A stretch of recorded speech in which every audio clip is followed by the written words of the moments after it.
Okay, welcome back to the Dominate Radio Show, 93.7 KHF, Lynchburg, Virginia. We got the man himself on the line, Donnell Rawlings. Donnell, how you doing? I'm doing fine. How you doing? I didn't know you guys were in Lynchburg. That's one word you got to say fast. You don't want to do no pauses on Lynch. Yeah, we're down here at Lynchburg. Sorry. That's right. We're in the middle of the South in Lynchburg. Yeah, We'll take turns saying that word. You got to do Lynchburg. Yeah, we're down here in Lynchburg. You got to make that one word. We'll keep that. We'll keep that in mind. Okay, so Donnell, you are going to be at the Richmond Funny Bone this coming weekend, right? So you grew up in Alexandria, Virginia, right? Were you pulling for the Ravens in the Super Bowl? No, I'm a Redskins fan. Okay. And I'm like, this year we had two Super Bowls. If people didn't know, the Redskins making it to the playoffs was a Super Bowl, and then the Ravens winning was the second Super Bowl. Yeah. I was pretty psyched with RG3 this year. I was a big fan of him in Baylor, and I'd hoped he would kind of move into the NFL and have some success. And yeah, I got to agree. I mean, I'm not a Redskins fan per se, but I just I like what he did this year. Yeah, like for so long, Redskins, like before playoffs, we had no reason to like make buffalo wings and burgers. It was like they gave us another free weekend of barbecue, and so I was excited about that. You know. Yeah. So you you also spent some time in Korea, right? When you were stationed in the Air Force. Now, Yeah. Can you translate the lyrics of Gangnam Style for us? The Gangnam Style lyrics, the translation is, I tricked all these dumb Americans into making me a multi-millionaire with a hacky. He's not saying gun. He's like with a happy. Be quiet. I'm on the phone. Those are my kids. Oh, sorry. You know these damn black dogs. I know. They got high-pitched voices. Yeah, the translation is I tricked all you guys into riding with me on this video, and I never want to see you guys again. You can speak Korean. How about that? Wow, he's pretty fluent. Yeah, I'm man. fluent. Well, people always, they look at my bio and they see that, but I'm conversation level. I know enough just so I could get, women of the night won't jip me off, and for me not to be eating the wrong meats whenever I'm in Korea. Oh, that's the most important thing. Oh, so you've been in the entertainment for over 20 years now, like producing, writing, acting. Are any of these in particular Damn, like your favorite? Thank you for telling favorite? everybody my age on the low. Well, who's to say you didn't start when you were 3? That's right, yeah. I would have been, they would have heard about it.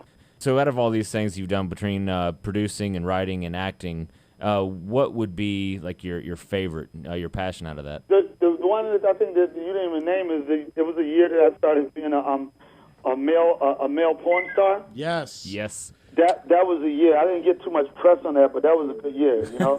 Yes, And it all big started Don. because I was having a show that wasn't going too well. Deed, And so women said, none "Take of it the off." above.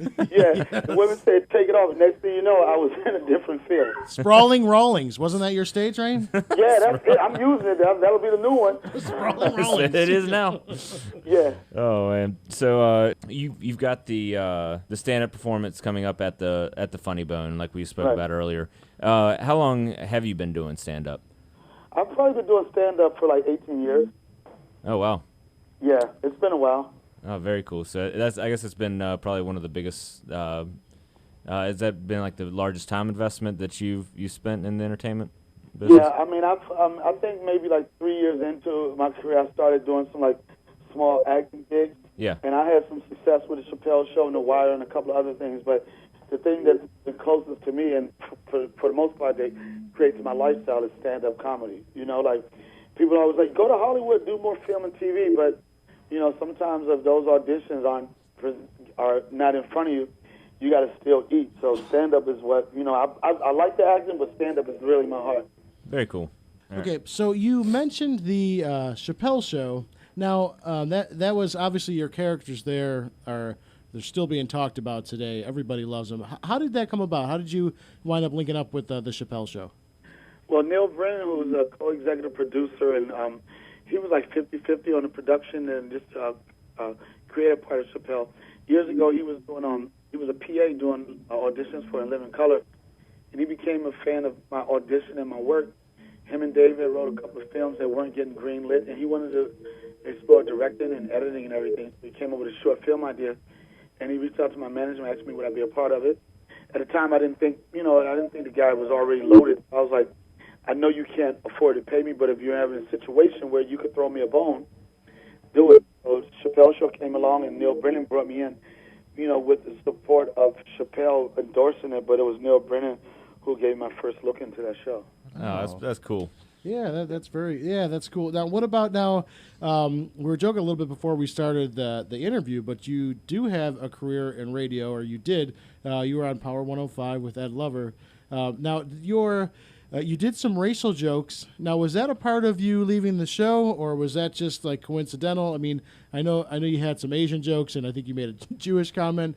Was that like the reason why you left that show? I know it was pretty controversial at the time. Well, the reason why I left that show is because I had a no cause clause in my contract, which meant that they could just get up one day and say, "Get his ass out of here," But it was I thought originally it was the this joke I did, this feature. I used to do these features called "Do You Think You're Smarter Than Something?" We did. Do you think you're smarter than a Jamaican? You think you're smarter than a stripper? And everybody thought it was funny, but once I did, do you think you're smarter than a Chinese dude? It was like, whoa, you can't do that joke here. That's crazy. You were an equal opportunity offender, and then I said, I think if I spread the hate around, but it wasn't hate. It was funny.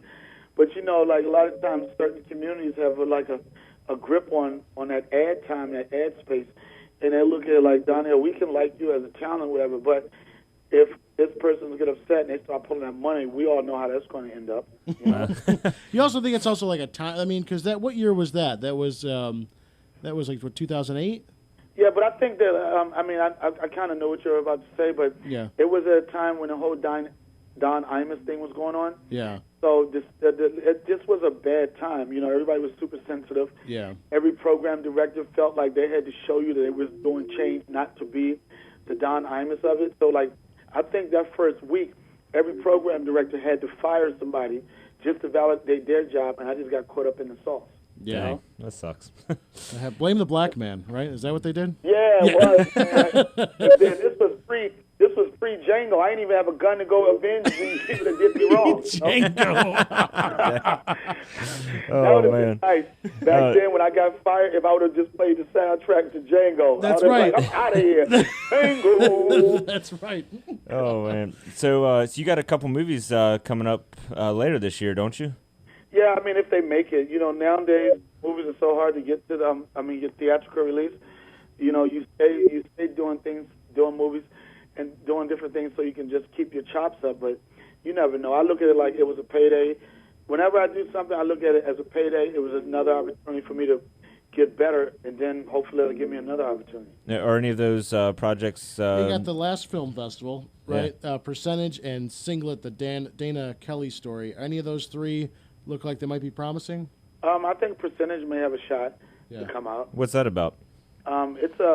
It's a movie with Cameron, rap star Cameron. Yeah. He's a guy that had a certain lifestyle in New York. He moved away to the South to try to clean his life up and get it together. But then he found out the same traps that caught him in New York are the same things that follow him in Miami. And I play like just a sidekick dude, part of a gang that always crack jokes.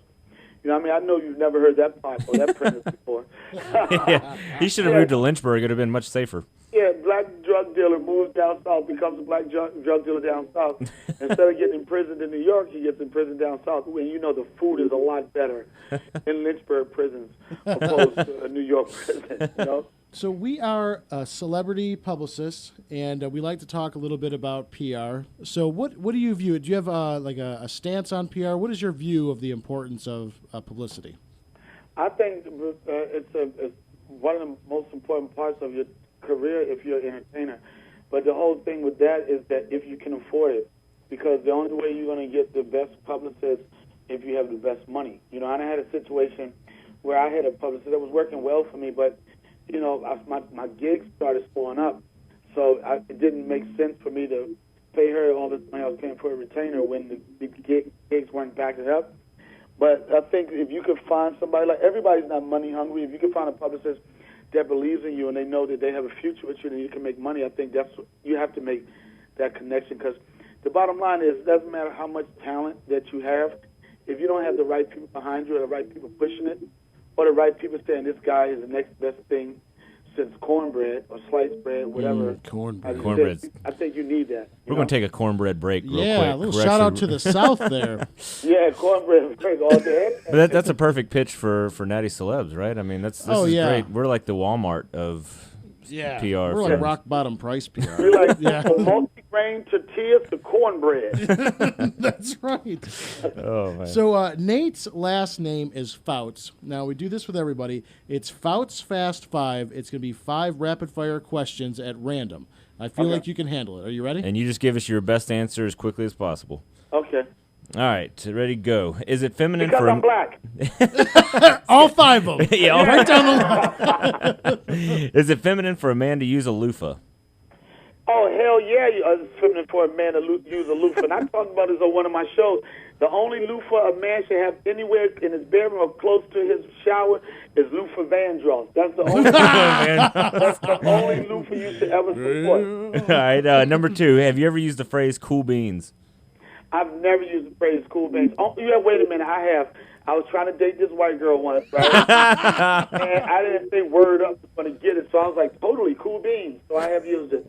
But a gangster could never say cool beans. Like, you couldn't be a G to throw out a cool bean. No, but it was a white chick. I met her in Starbucks. I definitely wasn't trying to be a G in Starbucks. Totally acceptable. Were you wearing a sweater? Yeah.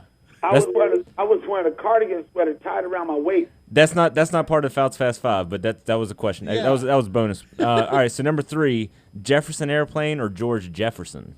What was that? Jefferson Airplane or George Jefferson? George Jefferson all the way, man. All right, bigger man, RuPaul or Whoopi Goldberg?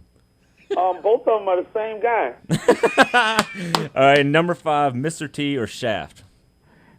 It's definitely got to be Mr. T. I pay the food to even make that comparison. I agree. I'm with him on that one. No, 70s Shaft. I mean, even 70s Shaft and 80s Mr. T. 70s Shaft couldn't. First off, the first black dude to wear a mohawk in public, That's true. he should win just on that alone. That's true. You know? And he doesn't age, apparently. White people didn't even copy that. Like, it took like 10 years for white people to even try it. So that's true. And now everyone's wearing them. And then he was the first one that promoted like 20 pounds. I bet he wish he had all those gold chains where he could exchange them for some money now. Yeah, he's getting a little light on the gold nowadays. Well, Yeah. Dono, I'm going to let you know that you were the first person to actually score perfect plus get the extra credit. Yeah. That's what I'm talking about, man. It's all because the movie Django inspired me to do better. That's man. right. That's right. That's right. No time to mess around in Lynch. That's in the Berg. Lynch. Berg, right. Berg. Sorry, Lynchburg. Yeah, I you come, should I'm like, stop by. y'all better Berg it up, man. Yeah, people come in, they just don't come out. That's Yeah, right. exactly. Check him out. He is going to be at the Richmond Funny Bone through Sunday. Go check him out. Donnell, thank you so much for being on the show with us. Thanks, guys. You guys are great. Have fun, man. All right, thank you.